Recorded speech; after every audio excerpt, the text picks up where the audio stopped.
আমরা প্রত্যেকে একটা চলিত কথা জানি বা শুনেছি বা প্রতিনিয়ত শুনছি, মেয়েদের নাকি নিজস্ব কোনো ঘর নেই, তারা পরের জন্য জন্মগ্রহণ করে, পরের বাড়ির জন্য। যে বাড়িতে সে ছোট থেকে বড় হচ্ছে, যাদের কাছে তার বাবা মা, যাদের কাছে মানুষ, তারা তাকে মানুষ করছে কি, এই মেয়েদেরকে মানুষ করে মা বাবারা কি, যে না পরের ঘরে দিতে হবে বলে। এটা তোমাদের বাড়ি নয়, এটা বোঝানো হয় যে এটা তোমার নিজস্ব বাড়ি নয়, তোমাকে শ্বশুর বাড়ি যেতে হবে।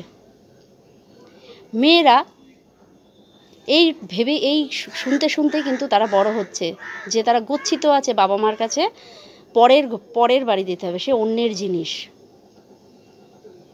তো এটা ভেবে মেয়েরা আস্তে আস্তে করে এটা মেনে নিয়েই তারা বড় হয়ে সে যখন আবার শ্বশুর বাড়িতে যায়, তখনও কিন্তু সেই একই কথা তারা শোনে, পরের ঘরের, এটা পরের মেয়ে।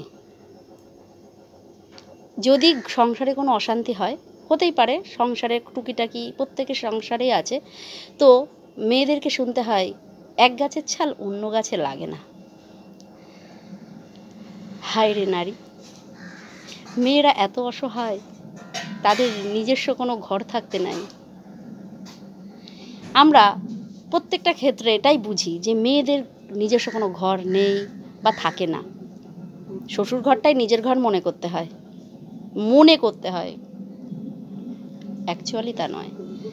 কিন্তু আমরা কি কেউ ভেবে দেখেছি কখনো যে শুধু মেয়েরা কেন, আমরা পৃথিবীতে যারা আমরা জন্ম নিয়েছি, নারী পুরুষ উভয় নির্বিশেষে সবাই,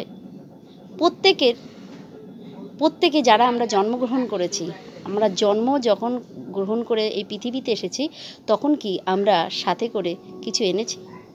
একটা সুতোও আনিনি, বাড়ি তো অনেক দূরের কথা, আমরা একটা সুতো পর্যন্ত আনিনি। তাহলে আমি যদি কিছু সঙ্গে করে না নিয়ে আসি, তাহলে আবার আমার জিনিস বলে আমি দাবি করছি কি করে? সেক্ষেত্রে দেখা যেতে পারে আমাদের কারোরই কোনো ঘর বাড়ি নেই, আমরা শুধু থাকি, আমাদের থাকতে দিয়েছে তাই থাকি ভাড়া বাড়ির মতো। সময় আসলে এই ভাড়া বাড়ি থেকে আমাদেরকেও উৎখাত করে দিতে হবে। যেভাবে মেয়েদের সঙ্গে যখন ঝামেলা হয়, শ্বশুর ঘরে বলে যে যাও, তোমার এখানে জায়গা নেই, ঠিক তেমনি আমাদের যখন সময় আসবে, তখন আমাদেরও আর এখানে জায়গা থাকবে না, আমাদেরকেও চলে যেতে হবে। তাই এই ক্ষণিকের বাড়িঘর নিয়ে আমরা যদি সংসারে অশান্তি বা মেয়েদেরকে ছোট করি, সেটা আমাদের ব্যর্থতা, আর কিছু নয়। আমাদের ব্যর্থতা ছাড়া আর কিছুই না।